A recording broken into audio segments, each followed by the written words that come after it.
Ay, papakita ko muna sa inyo yung isang statement ni dito ni Risa. Oh, wait lang ha. Oh, ito, pakikita natin. Reaksyonan natin, pakinggan nyo. Sino po yung mga kinasuhan ay sinama po natin sa reklamo natin sa NBI? Una, nandito ako ngayong umaga, gaya ng sinabi kong gagawin nung Lunes, kasama sina Attorney Britannico at yung kanilang firm para maghain ng reklamo sa National Bureau of Investigation. Pangunahing layunin ng reklamo, alamin sino o sino-sino ang nasa likod ng pag-produce ng video, 2 video na ni Michael Maurilio. Bakit mo nga pipigilan yung video? Sasagutin mo lang kung anong laman ng video. 'Di ba? Kung ikaw kumpiyansa ka na nagsasabi talaga ng kabalbalan itong si kasinungalingan ito si Maurilio, bakit mo ipapa-take down yung video niya? Dapat ina-address mo yung video niya kung maalat na hindi ba? Bakit iniimbestigahan mo ngayon kung sino nagpakalat ng video? Nagpakalat ng video si Maurilio. 'Di ba? Siya yung nandoon sa video, siya yung nagsasalita, siya yung voluntaryong nagkalat ng video. Meron kang dapat idemanda, si Maurilio. Meron dapat imbestigahan, si Maurilio. Meron kang dapat sagutin, yung sinasabi ni Maurilio, yun ang sagutin mo. Dahil hanggang ngayon, wala pa ring umaamin, wala pa ring nag-aangkin. Ano walang umaamin? Umamin na nga yung bata. Sinasabi mo, umamin na yung bata o yung bata yung nagpakalat ng video, siya mismo yung nagsasalita, hindi naman AI yun. Ba't mo pa hinahanap sinong nagpakalat? Yun na nga yung bata mismo, di naman naka-blurred. Di naman nakasalamin, di naman naka-face mask. Kitang-kita mo naman yung mukha. Siya mismo yun. Sinabi niya pa nga, ako po si Michael Maurilio alias Rene.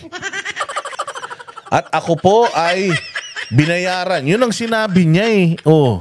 So, siya yung idemanda mo at ayan na yun, ano pang hinahanap mo? Ayan na nga yung mismong may-ari ng video, nagsasalita na hinahanap mo. Paano yan? Patawa?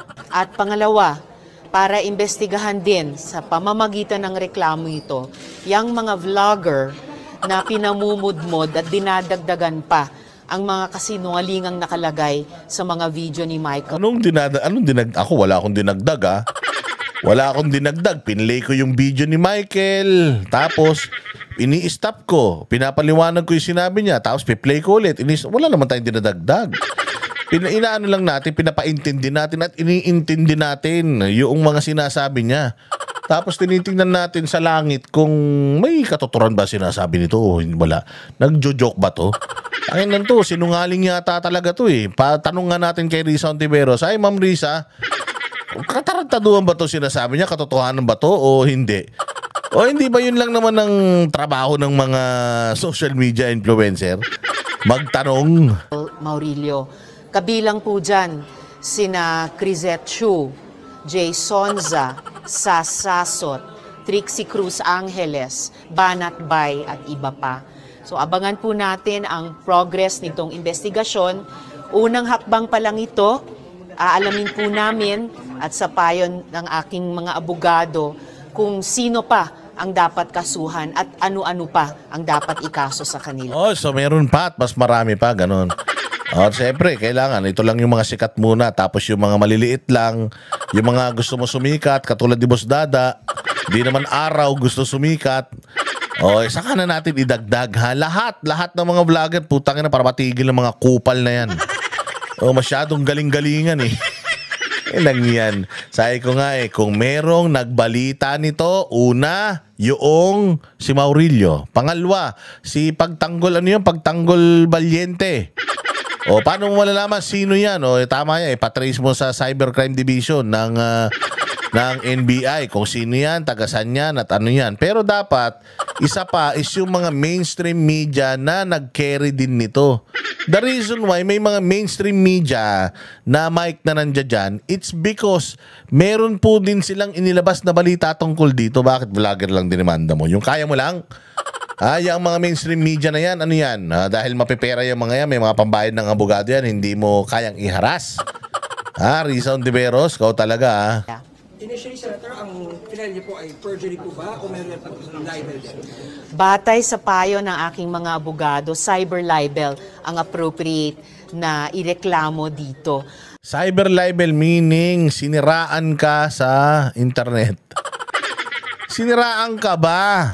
Sira ka na eh. Paano ka pa sisiraan? Siniraan ka ba? Meron ka ng 2 history ng ganito.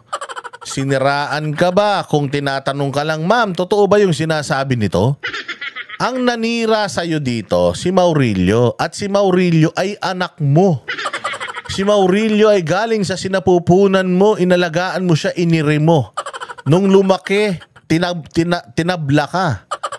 O so siya ang may kasalanan ng lahat ng ito. Bakit sinisisi mo sa mga vlogger? Ikaw talaga Sabihin ko po sa inyo, bilang isang nagtatrabaho sa public service, bukas ako lagi at dapat lang bukas lagi sa mga puna, sa mga... Yun naman pala bukas ka sa puna, tapos nagdidemanda ka. Meron bang bukas sa puna na nagdidemanda ka? Unang-una nga sa lahat, hindi ka nga pinupuna tinatanong ka nga, totoo ba sinasabi nitong putang inang Maurilio na ito? Ha? Totoo ba? O sinabi mo hindi totoo, di tapos. Kaya lang, sumagot na naman yung tarantado Sinabi na naman ng loko-loko, hindi totoo yan. Hindi ako kinidnap, pinagsasabi mo, hindi totoo yung mga message na. O di sasagutin mo lang ulit, ganun lang yun. Spectator kami, kumbaga may hawak lang kaming popcorn. Para kayong tennis player na nagpapalitan lang kayo ng bola. At kami mga nanonood. Hindi ba? Bakit ka magagalit dun sa mga nanonood at dun sa mga nagchichismis-chismis? Kritisismo. Pero hindi ako papayag sa ganitong mga pagsisinungaling. Hindi ka papayag kasi ikaw yung subject. Hindi ka papayag kasi nabisto, ganon. Huwag ganon, ma'am. Huwag ganon. Dapat kung gaano tayo katapang sa inyong mga statement sa mga politically pinipersecute nyo. Halimbawa nga si Inday Sara, si Duterte, si Pastor Kibuloy, kay OJC. Kung gaano ka katapang na magbintang sa kanila, dapat, ano ka rin. Dapat marunong ka rin tumanggap. At saka, ang galit na galit ka, tinarget ang Senado. Ikaw nga, tinarget mo simbahan Diba? Ikaw nga, tinarget mo simbahan. May namatay pang 3 Diba? May namatay na 3, may human rights violation, daming nakasuhan, daming nasaktan. Ikaw pa yung biktima. Sa totoo nga lang, yung KOJC nga, hindi nga sila nag-iiyak katulad mo Ikaw na nga yung may kagagawan nung nangyari sa kanila, ikaw pa yung biktima, ma'am. Grabe naman yan. Mga mapapanganib na pagsisinungaling, lalo na't ang tinarget ay hindi lang ako. Ang tinarget ay ang mga witnesses, ang tinarget pati mga staff ko. Grabe, kawawa ka naman. Tinarget ka. Tinarget kanino? Ng aso mo. Aso mo yun. Ikaw nagpalaki, ikaw nagpakain, ikaw nagturo, tapos kinagat ka, galit ka sa tao. Ikaw nga, sabi ko nga sa'yo, mas masaklap yung ginawa mo kasi dahil dyan sa inquiry mo, kinawawa yung mga taga KOJC. May namatay nga na 3. May namatay ba sa inyo? May namatay ba sa bahay nyo? May namatay ba dyan sa opisina nyo? Wala naman. Mapagsalita ako, makapagdemanda ka, kala mo yung agrabyado ka? Target ang Senado mismo. Senador, ilan lang yung reklamo nyo? Sir? Ilan po ang reklamo nyo? So far, 1 dosena. Pero batay nga sa mapag-aalaman ng NBI sa kanilang investigasyon, maaring dumami pa po yun at maaring dumami pa dagdag sa cyber libel ang iaakusa ko sa kanila. Yung inyo po mga binanggit na pangalan, Senator, sila po ay kasama po sa kaso. Kasama na po sila dito sa reklamong inihain namin ngayong umaga. Magbubukas ba tayo send ng Senate inquiry on them? Diba parang profilation of fake news na naman to? Nasimulan na yan ni Senator Kiko Pangilinan. Revelation ng fake news. Nagbalita ba kayo? Mga putang inang mga media to gaslighter din Mamaya papakitaan kayo ng fake news na media. Mamaya na, putang ina nyo mga media kayo, mga kupal kayo Gusto nyo na naman kaming imbestigan? Putang ina nyo kayo nga mga fake news peddler? Kayo nga mga media ang fake news peddler, mga hayop kayo, tapos kami na naman. Nagtanong lang kami, pinakita lang namin yung video inano lang namin sinare lang yung video na yun nung sinasabi yung fake news. Mga gago, hindi pa naghahatid ng balita. Nung nakaraang 18th Congress pa, at bukas naman sa kabubukas na 20th Congress na ulit o patuloy itong investigahan. Pero ngayong umaga, dito po kami ng firm ni na Attorney Britannico nakatutok sa reklamo sa NBI. At gaya ng nabanggit ko, unang hakbang pa lang ito, nasabi ko na po nung Lunes, maghahain din po ako ng mga criminal complaints laban sa mga tao o grupong ito. Lalo na, mas napag-alaman na ng NBI, sino talaga ang nasa likod ng pag-produce at pagmudmod ng kasinungalingang video na ito. Sir, meron Pag-produce at pagmudmod, Sino nag-produce niyan? Tangina, ulitin ko na naman. Ang nag-produce po ay yung bata mo.